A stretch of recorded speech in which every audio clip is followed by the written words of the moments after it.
Hello, good morning students.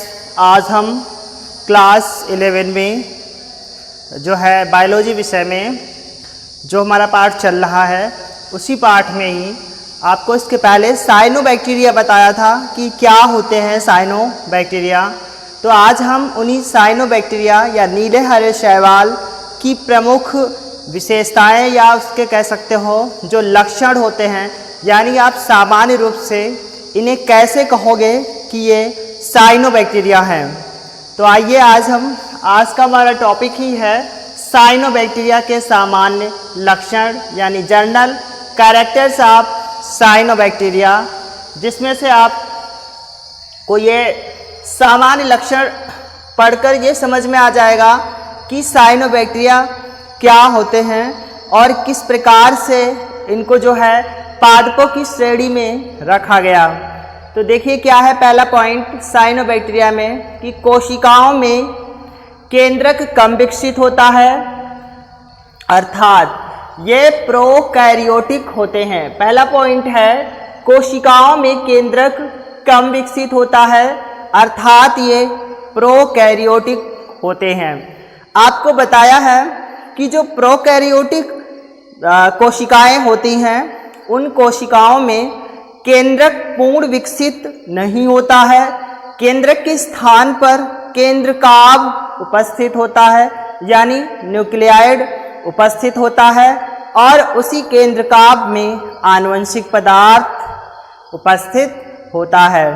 तो आप कह सकते हो कि जो जीवाणुओं की कोशिका है वो प्रोकैरियोटिक कोशिका होती है, अर्थात जीवाणु प्रोकैरियोटिक होते हैं क्योंकि इनकी कोशिकाओं में केंद्रक कम विकसित होता है, यानी केंद्रक का पूर्ण विकास नहीं होता है और केंद्रक के स्थान पर केंद्रकाभ न्यूक्लियाइड उपस्थित होता है। इसलिए जितने भी आपके जीवाणु हैं उनमें प्रोकैरियोटिक प्रकार की कोशिका पाई जाती है और साइनोबैक्टीरिया भी में केंद्रक जो है पूर्ण विकसित नहीं होता है और ये इनकी जो कोशिकाएं होती हैं वो प्रोकैरियोटिक कोशिकाएं होती हैं। इसके बाद अगला पॉइंट, इनकी कोशिकाओं का नीला हरा रंग फाइकोसाइनिन रंग द्रव्य के कारण होता है। आपको बताया है कि जो साइनोबैक्टीरिया है इन्हें नीले हरे शैवाल भी कहा जाता था। अब वर्तमान में नीले हरे शैवाल प्रचलित नहीं है, यानी अधिक प्रचलित नहीं है, आप ऐसे कह सकते हो। तो जो साइनोबैक्टीरिया हैं इनकी कोशिकाओं में नीले हरा रंग जो होता है, यानी जो साइनोबैक्टीरिया का रंग नीला हरा होता है वो इनमें विशेष रूप से पाए जाने वाले फाइकोसाइनिन नामक वर्णक के कारण होता है, क्योंकि वर्णक के कारण ही कोई भी पौधा, पत्ती, फल इत्यादि जो है हमें रंगीन दिखाई देते हैं। जैसे पत्तियों का रंग आपको बताया था जो है क्लोरोफिल वर्णक के कारण हरी दिखाई देती हैं, इसी प्रकार से जितने हमारे लाल फल हैं उन लाल फलों में भी अनेक रंगी या वर्णी लवक यानी रंगीन लवक या रंगीन वर्णक रंगक उपस्थित होते हैं, जिनके कारण वो फल या पौधे के पत्ते, तने, पत्तियां, फूल इत्यादि हमें रंगीन दिखाई देते हैं। तो इसी प्रकार से जो हमारा साइनोबैक्टीरिया है उसका रंग नीला हरा जो है वो फाइकोसाइनिन वर्णक के कारण दिखाई देता है। रंग द्रव्य यानी वर्णक, वो भी द्रव में बहने वाला मटेरियल या पदार्थ के रूप में। तो साइनोबैक्टीरिया की कोशिकाएं जो है नीली हरी रंग फाइकोसाइनिन वर्णक के कारण दिखाई देती हैं।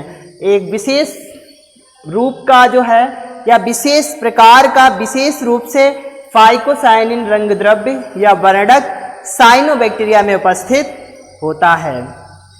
इसके बाद क्या होता है, इसमें फाइकोसाइनिन के अतिरिक्त यानी जो साइनोबैक्टीरिया हैं इन साइनोबैक्टीरिया में फाइकोसाइनिन आपको बताया है उपस्थित ही होता है।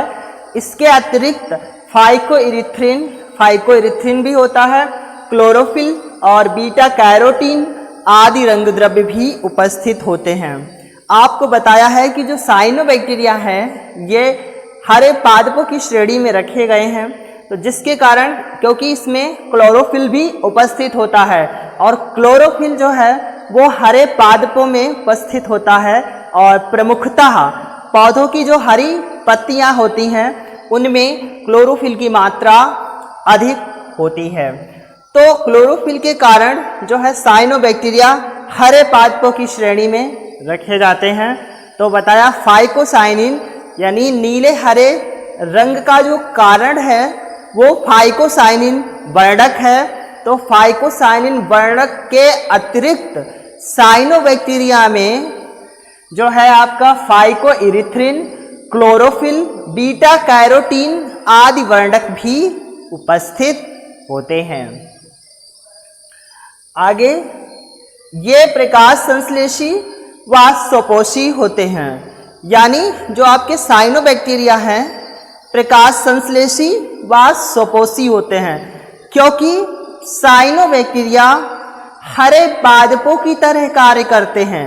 हरे पादपों की श्रेणी में रखा गया है और हरे पादप क्या होते हैं? प्रकाश संश्लेषी होते हैं। प्रकाश को संश्लेषित करके प्रकाश संश्लेषण की क्रिया करते हैं, यानी फोटोसिंथेसिस की क्रिया करते हैं, जिससे पौधे प्रकाश संश्लेषण की क्रिया द्वारा अपना भोजन स्वयं निर्मित कर लेते हैं। इसलिए उनको स्वपोषी भी कहा जाता है, यानी हरे पादपों को स्वपोषी भी कहा जाता है। तो हम कह सकते हैं कि साइनोबैक्टीरिया हरे पादपों की तरह प्रकाश संश्लेषी व स्वपोषी होते हैं, अर्थात प्रकाश का संश्लेषण करके अपना भोजन स्वयं बना लेते हैं। इसलिए पौधों को स्वपोषी और उत्पादक भी कहा जाता है, यानी ये भोजन को उत्पादित करते हैं।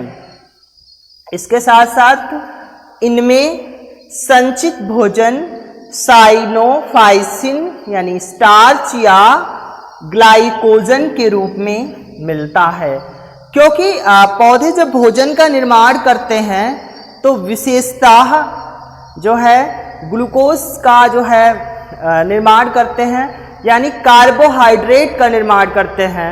तो पौधों में जो भोजन संचित होता है यानी बनने के बाद वो आपका स्टार्च या ग्लाइकोजन के रूप में होता है। तो हमें आपको बताया कि साइनोबैक्टीरिया हरे पादपों की तरह प्रकाश संश्लेषी व स्वपोषी होते हैं। तो प्रकाश संश्लेषी और स्वपोषी हैं, हरे पादपों के जैसे हैं। तो इनमें भी भोजन स्टार्च यानी इसको मंड भी कहा जाता है, स्टार्च या ग्लाइकोजन के रूप में मिलता है, यानी विशेषकर ये कार्बोहाइड्रेट का ऑक्सीकरण करके ग्लूकोज का निर्माण करते हैं प्रकाश संश्लेषण में, इसलिए वही ग्लूकोज ग्लाइकोजन के रूप में संचित हो जाता है। आगे अगला पॉइंट, इनमें कशाभ नहीं पाए जाते हैं, अर्थात ये अचल होते हैं। आपको बताया कि साइनोबैक्टीरिया जो हैं वो हरे पादपों की तरह कार्य करते हैं और इनका एक महत्वपूर्ण सामान्य लक्षण है कि इनके जीवन की किसी भी अवस्था में, यानी इनकी जीवन की किसी भी अवस्था में कशाभ नहीं पाए जाते हैं। आपको बताया है कि जो कशाभ होते हैं ये कशाभ ये किसी बैक्टीरिया की संरचना है और इसमें इस प्रकार से कशाभ उपस्थित होते हैं और ये कशाभ क्या करते हैं, इन बैक्टीरिया को गमन करने में यानी कि चलने में मदद करते हैं, जिसे इंग्लिश में फ्लैजिला बोला जाता है। यानी इसको इंग्लिश में आप फ्लैजिला पीछे भी बता करके आए हैं कि जो ये संरचना है इस संरचना को फ्लैजिला कहते हैं। ये फ्लैजिला जो है जीवाणु को चलने में मदद करता है, अर्थात इसको एक स्थान से दूसरे स्थान में गमन करने में सहायता करते हैं।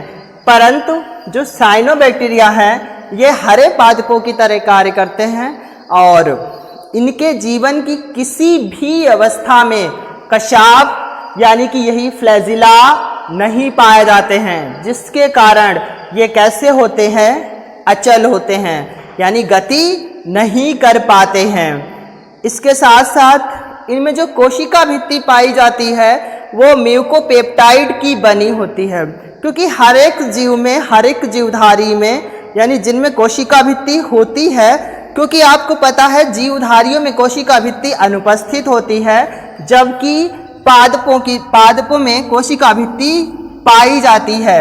यानी जो प्लांट सेल होती है पादप कोशिका, उस पादप कोशिका में एक पूर्ण विकसित या सुविकसित कोशिका भित्ति यानी सेल की जो मेम्ब्रेन है, यानी सेल मेम्ब्रेन प्रेजेंट होती है। परंतु वो जो सेल मेम्ब्रेन होती है वो अलग अलग जीवधारी में, यानी अलग अलग पादप या वनस्पति में अलग अलग प्रकार से निर्मित होती है। जैसे किसी में प्रोटीन की बनी होती है, किसी में सेलुलोज की बनी होती है। तो उसी प्रकार से जो जीवाणु हैं साइनोबैक्टीरिया, उन साइनोबैक्टीरिया की कोशिका भित्ति म्यूकोपेप्टाइड की बनी होती है, यानी इनमें कोशिका भित्ति म्यूकोपेप्टाइड की बनी होती है। इसके बाद अगला लक्षण, ये मुख्य रूप से अलवणीय जल में पाए जाते हैं। यानी जो साइनोबैक्टीरिया हैं ये मुख्य रूप से अलवणीय जल में, यानी जिसमें लवण की मात्रा नहीं होती है, अर्थात ऐसा जल होगा जिसमें खारापन नहीं होगा। जैसे समुद्र का जो जल होता है वो लवणीय जल होता है, उसमें लवण यानी कि साल्ट, नमक उपस्थित होता है, खारापन होता है। तो जो साइनोबैक्टीरिया हैं ये अपना वास मुख्य रूप से जो है सामान्य जल में करते हैं, अर्थात ये अलवणीय जल में नहीं, मुख्य रूप से जो है अपना वास जो है अलवणीय जल में करते हैं। तो इसकी कुछ जातियां जो हैं, अर्थात आप कह सकते हो सामान्य जल में अपना वास करते हैं जिसमें लवण नहीं होता है। इसकी कुछ जातियां जो हैं वो समुद्री जल में भी पाई जाती हैं, यानी हर जगह किसी न किसी रूप में कोई अपवाद होता है। तो उसी प्रकार से कुछ इसकी जातियों में कुछ ऐसे साइनोबैक्टीरिया की जाति हैं जो समुद्र के जल में भी पाई जाती हैं, लेकिन ये मुख्य रूप से जो सामान्य मुख्य रूप से और संख्या में भी अधिक जो साइनोबैक्टीरिया हैं वो अलवणीय जल में वास करते हैं। इसके बाद इनमें प्रजनन, लैंगिक प्रजनन, यानी इनमें क्या है, लैंगिक प्रजनन का अभाव होता है। जो साइनोबैक्टीरिया हैं इनमें प्रजनन अलैंगिक प्रकार से होता है, यानी लैंगिक नहीं होता है। यानी अलैंगिक प्रकार से अलैंगिक जनन की जो विधियां हैं उनमें इनमें जो विधियों में मुख्यतः जो है वो विखंडन विधि यानी फ्रेगमेंटेशन विधि और हार्मोगोनिया, इसके बाद इकाइनीट द्वारा जनन होता है। यानी ये विधियां जो है आगे हम विस्तार से पढ़ेंगे कि जो अलैंगिक प्रजनन नहीं होता है, इसलिए नहीं, इसमें लैंगिक प्रजनन नहीं होता है, अलैंगिक प्रजनन होता है। तो साइनोबैक्टीरिया की अलैंगिक प्रजनन की जो विधियां हैं प्रमुखतः विखंडन विधि, इकाइनीट विधि और हार्मोगोनिया विधि द्वारा साइनोबैक्टीरिया में जनन होता है। तो इस प्रकार से हम साइनोबैक्टीरिया के सामान्य लक्षण समझ पाए, और इनको हम आसानी से जब समझ जाएंगे तो हम साइनोबैक्टीरिया को आसानी से पहचान लेंगे। ठीक है, तो आज का हमारा टॉपिक था साइनोबैक्टीरिया के सामान्य लक्षण, जनरल कैरेक्टर्स ऑफ साइनोबैक्टीरिया। इसी के साथ आज हमारा ये टॉपिक समाप्त होता है। आप इस टॉपिक को बहुत अच्छे से लिखना और लिख करके समझना।